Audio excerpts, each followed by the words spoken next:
pensando un poco en el Día del Padre, pensando que a lo mejor algunos de nosotros tenemos una fiesta en casa.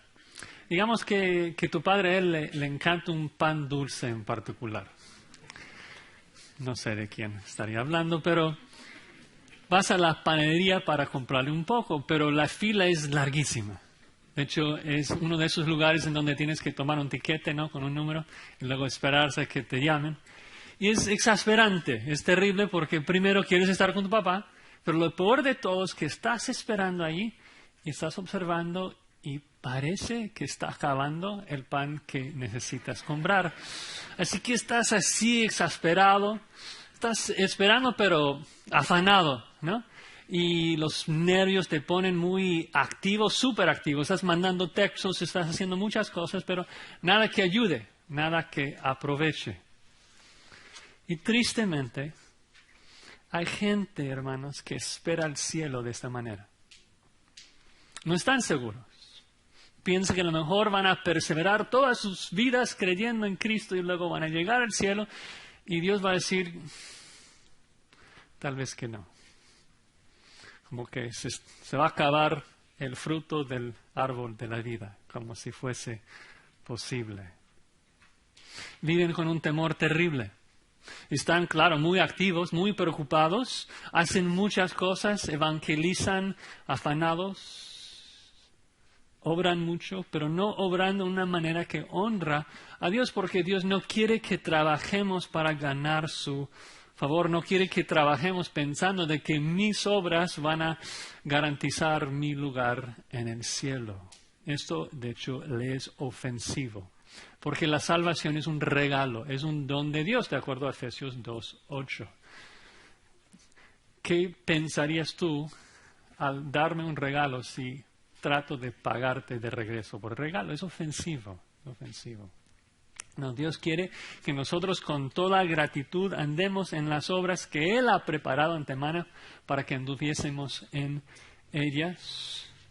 De esa manera Él va a recibir toda la gloria y la honra por la salvación. Debemos vivir confiados en su poder para salvarnos eternamente, no pensando que nosotros vamos a hacer esto. Y de eso se trata nuestro pasaje en Hebreos 6, versículo 13 al 20. Si quieren acompañarme, Hebreos 6, 13 al 20.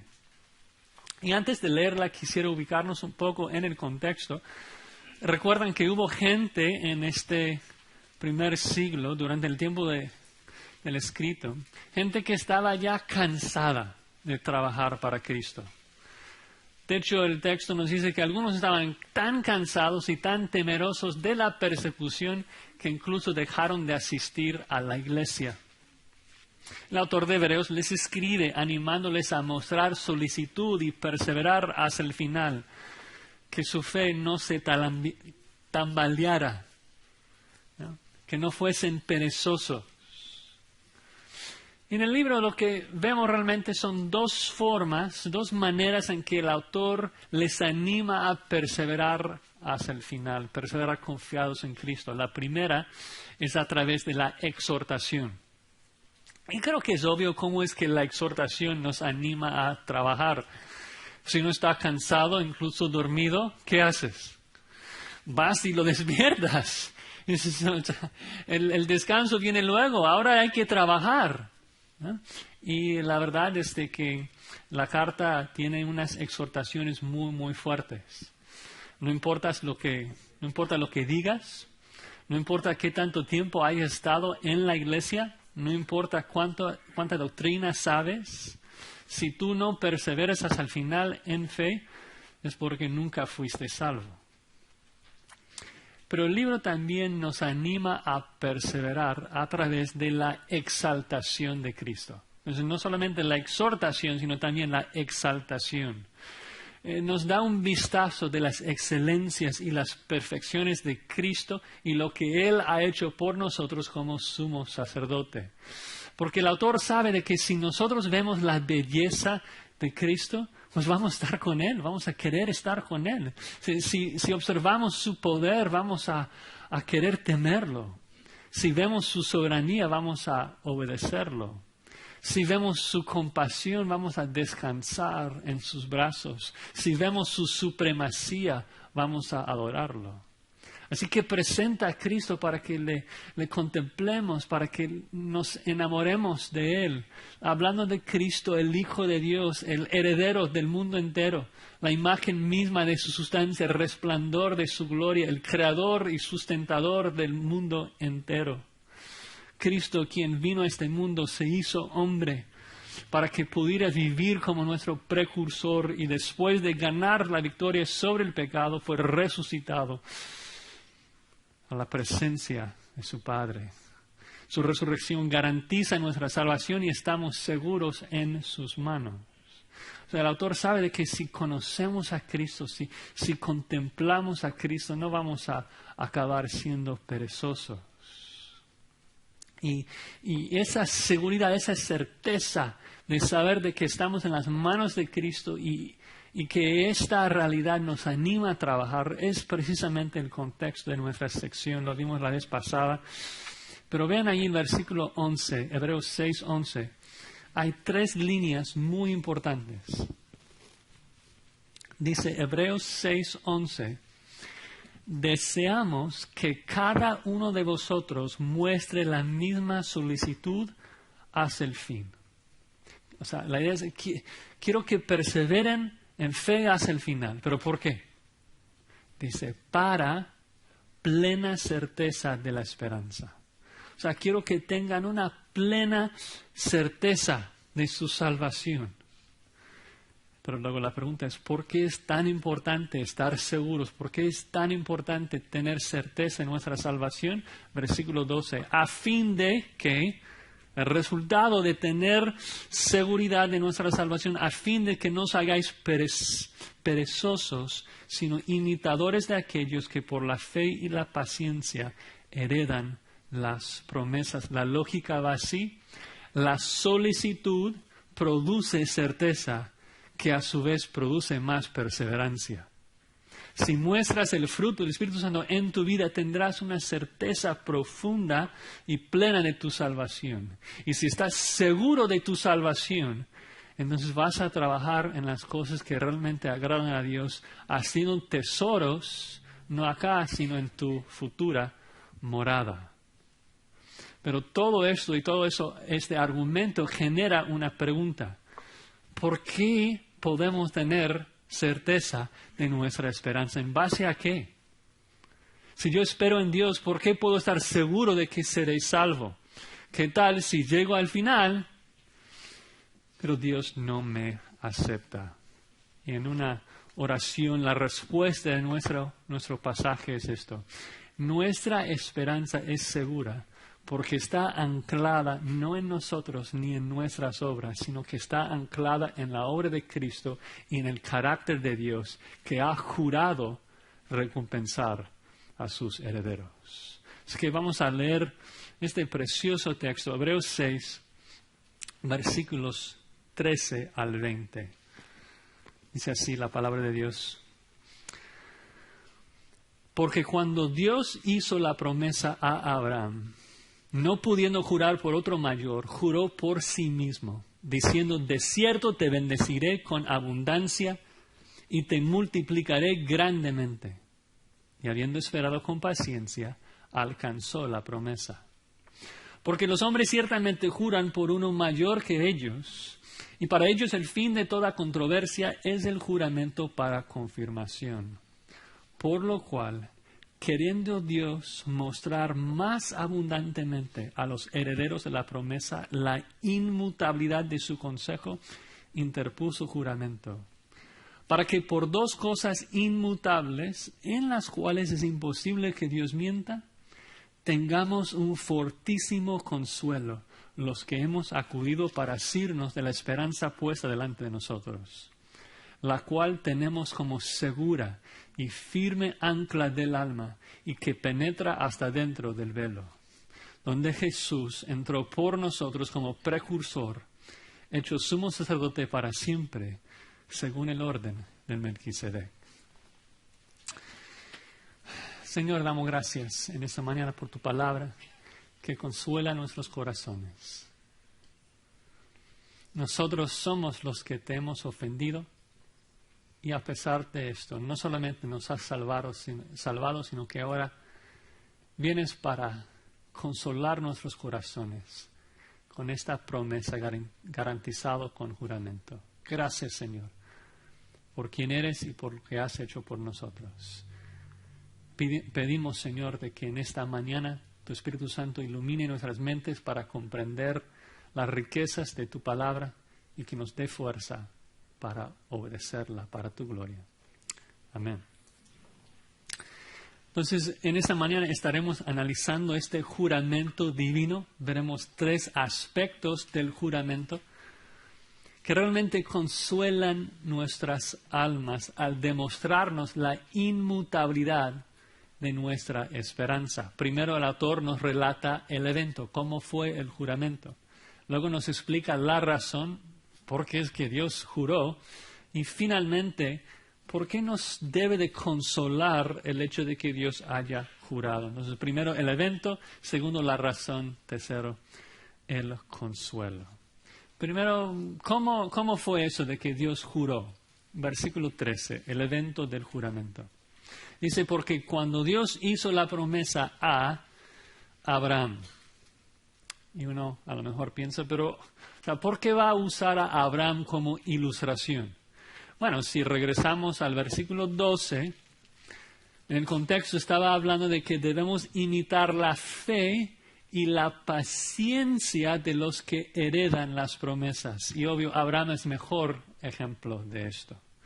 Primero porque era muy estimado por los judíos, los hebreos, o sea, era el padre de ellos, se jactaban de esto.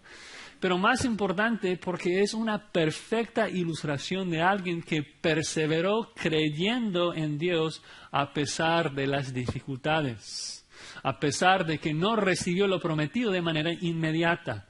Tenía que esperar con paciencia, ¿no? Abraham creyó que Dios pudo darle un hijo, aunque Sara ya era estéril, aunque él tenía ya más de 75 años. Creyó que Dios pudo resucitar a su hijo Isaac, aunque lo matara en sacrificio. Es decir, que perseveró esperando con paciencia y hay que imitarlo. Lo interesante es que, obvio, el autor de Hebreos, cuando se dirige a ellos, no relata mucho del evento porque da por sentado de que su audiencia entiende lo que ocurre en Génesis 12 al 22. Y no tengo dudas de ustedes, pero para refrescar la memoria, por si no está tan familiarizado en su mente, pensemos un poco en la promesa que Dios hizo a Abraham. Abraham es de Ur de los Caldeos, es decir, de Babilonia. Dios va ahí y le escoge, le promete.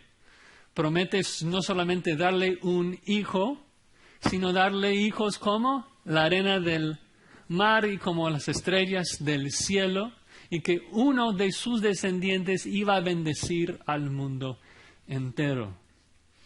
3 capítulos más tarde, en Génesis 15, versículo 6, el texto dice que Abraham creyó a Jehová y le fue contado por justicia. Es decir, de que en base a la fe de Abraham, Dios declara que Abraham ahora es un hombre justo, le salva.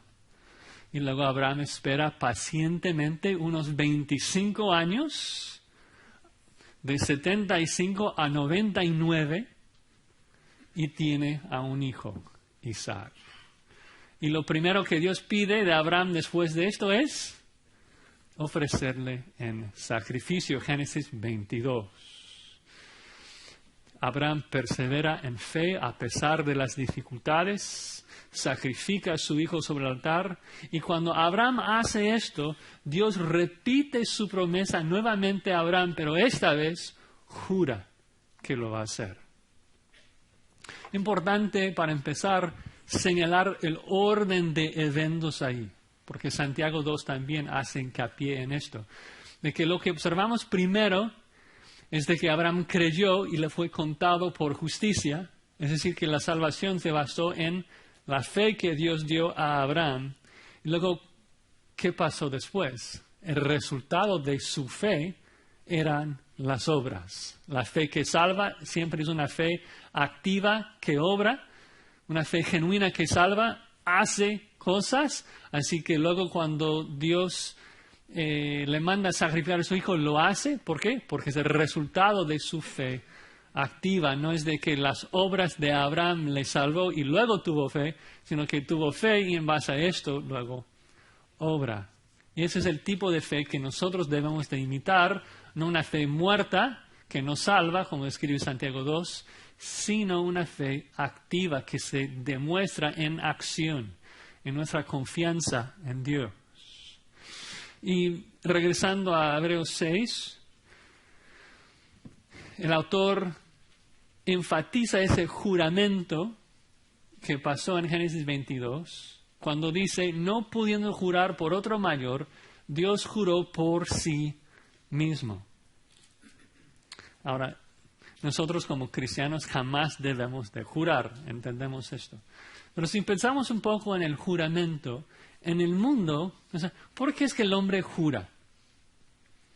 Y creo que la respuesta es simple. El hombre jura porque su palabra no vale nada. Su palabra es barata. Nadie lo cree. Entonces tiene que prometer. Prometemos y juramos y firmamos delante de un notario público. ¿Por qué? Porque si no, pues si no hay nadie obligándonos a cumplir, no vamos a hacerlo, ¿no? Entonces firmamos delante de alguien con una justicia, una seguridad mayor que la nuestra. Pero la pregunta es, ¿delante de quién va a firmar Dios? No existe nadie más fiel, más poderoso, más justo que Dios. Así que Él juró por su propia reputación, juró por su propio nombre, en base a su propia justicia, porque es la más confiable del universo. Dice, por mí mismo he jurado. Y la verdad es que eso es muy semejante a lo que ocurre en Génesis 15, cuando Dios hace la promesa a Abraham y hace un pacto con él. Recuerden que en Génesis 15, después de justificar, después de declarar la justicia de Abraham, Dios hace un pacto con él para confirmar su promesa. Ahora, en nuestros tiempos, si dos personas quieren entrar en un pacto, quieren entrar en un contrato, firmamos, ¿no?, un documento.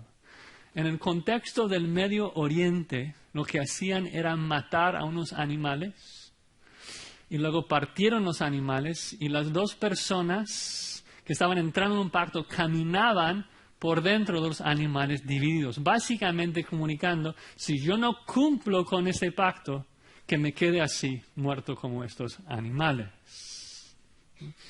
Lo interesante es de que cuando Dios hace el pacto con Abraham, la primera cosa que Dios hace es ponerle a Abraham en coma. Es decir, lo que hubiéramos esperado es ver a Dios y Abraham caminando por los animales divididos. Pero lo que observamos es de que en Génesis 15, 17 dice que un horno humeando y una antorcha de fuego pasaba por entre los animales divididos. ¿Por qué Dios lo hace así? Lo hace así porque es un Dios trino y Él hizo el pacto entre los miembros de la Trinidad, prometiendo cumplir su promesa de bendecir a Abraham y comunicando de que el cumplimiento del pacto no dependía de Abraham porque él está en coma. El pacto de Abraham dependía ¿de quién? De la fidelidad de la Santísima Trinidad. Es tan importante esto porque demuestra de que las obras de Abraham, la perseverancia de Abraham fue el resultado del pacto divino, fue el resultado de la bendición divina, no la causa de ella. Las obras son el resultado de la bendición divina, no la causa de ella. Obramos, ¿por qué? Obramos porque Dios nos ha salvado. No es de que Dios nos salva porque obramos. Tenemos que tener el orden correcto. Abraham estaba en Ur de los caldeos, de los babilonios, cuando Dios le escoge y promete bendecirlo. Y por eso Abraham anda con fe y con obras. Bueno, ¿cuál era la promesa en particular que Dios hizo con Abraham? Versículo 14, Hebreos 6, 14, diciendo, de cierto te bendeciré con abundancia y te multiplicaré grandemente. La frase realmente es una frase difícil de captar en nuestro idioma. Literalmente dice bendiciendo te bendeciré y multiplicando te multiplicaré. Y la idea es simplemente enfatizar la promesa. Es una bendición enfática, segura, firme. Yo te voy a bendecir. Pero pensando en el punto del autor de Hebreos, hay que tomar un paso atrás y recordar el contexto de Abraham. O sea, en Génesis 12, cuando Dios promete darle descendientes como la arena del mar, ¿cuántos hijos tenía Abraham? ¿Y cuántos años tenía? El texto dice que tenía 75 años. Y su esposa, Sara, habría tenido unos 66 y que ya era estéril. Entonces, para empezar, la promesa es increíble, difícil de creer. Pero luego Abraham tenía que esperar 24 años hasta que Dios le da su primer hijo, Isaac, a través de Sara. Qué ejemplo de fe y paciencia confiando en que Dios iba a cumplir. Luego lo primero que Dios le pide es que ofrezca a Isaac sobre el altar y Abraham lo hace. ¿No? Lo hace. Por eso dice el versículo 15, habiendo esperado con paciencia. Abraham, habiendo esperado con paciencia, alcanzó la promesa. Mucha paciencia.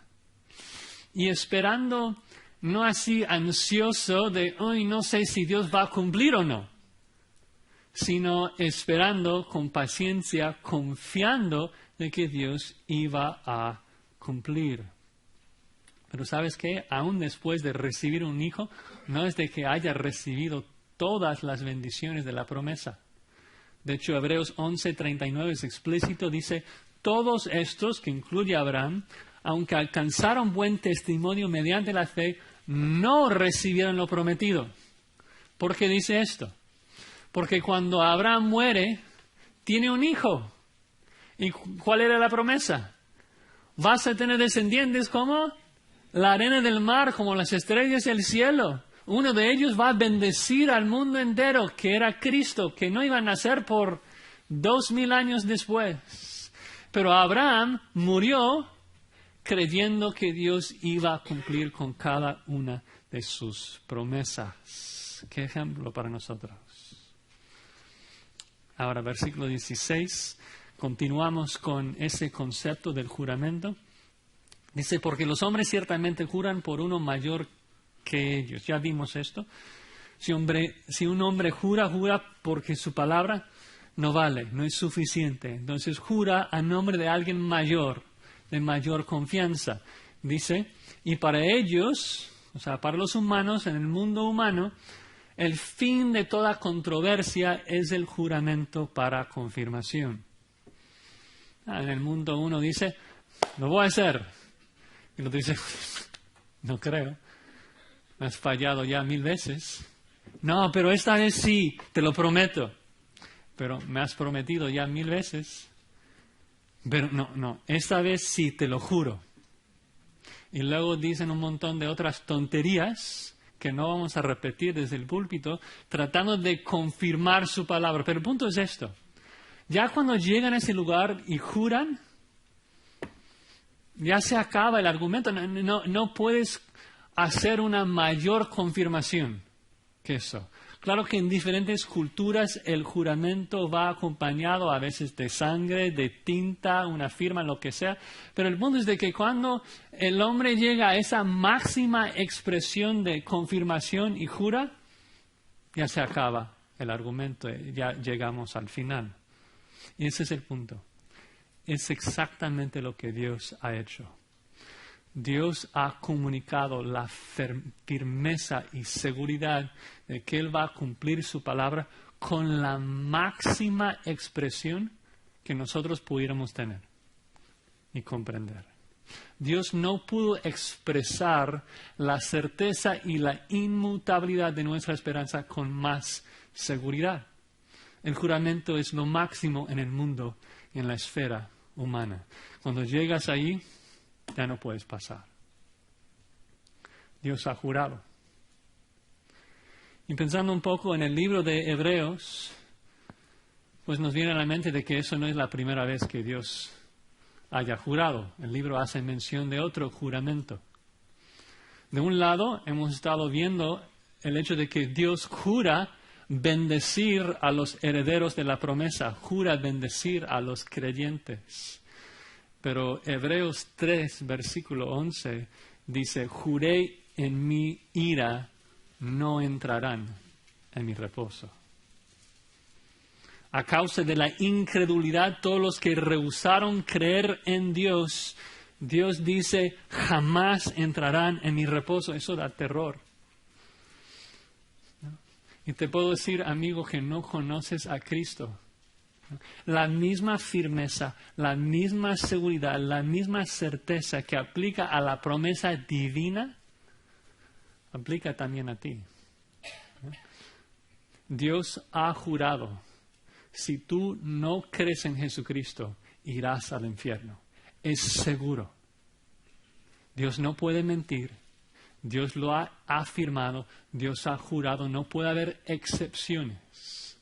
Si tú no abandonas tu pecado, si no crees en Jesucristo, irás al infierno. Es seguro. Esos dos juramentos, tanto el juramento para bendecir a los creyentes como el juramento de maldecir a los incrédulos, creo que nos hace pensar y reflexionar, pero ¿por qué Dios jura? ¿Por qué Dios necesita jurar? ¿Y por qué es justo que Dios jure, ya que nosotros no debemos de jurar? Entonces, segundo punto, la razón del juramento. ¿Por qué Dios jura? Y como dije, ¿por qué Dios jura? Ya que Jesús nos dice en Mateo 5, no juréis en ninguna manera. Santiago 5:12 dice, sobre todo, hermanos míos, es decir, por encima de todo, lo más importante, hermanos míos, no juréis, ni por el cielo, ni por la tierra, ni por ningún otro juramento, sino que vuestro sí sea sí, y vuestro no, no, para que no caigas en condenación. Porque Dios puede jurar y nosotros no. Primero, el texto no lo dice. El texto no explica la razón. Pero podemos afirmar esto. Sé que fue justo porque Dios lo hizo. Y Dios es la definición de la pureza y la justicia. Si Dios lo hizo es porque era justo que lo haga. Pero pensando, aquí va como mi mejor intento, pensando en por qué Santiago nos dice que es pecaminoso que nosotros juremos, podemos pensar en unas ideas. Por ejemplo, Santiago nos dice que está mal que nosotros juremos porque nosotros no podemos cumplir y luego vamos a caer en condenación. Santiago 4:13 dice que nuestra vida es como ¿qué? Es como neblina. Como neblina. Y que ni siquiera debemos hacer planes para mañana. ¿Por qué? Porque no sabes si vas a vivir mañana.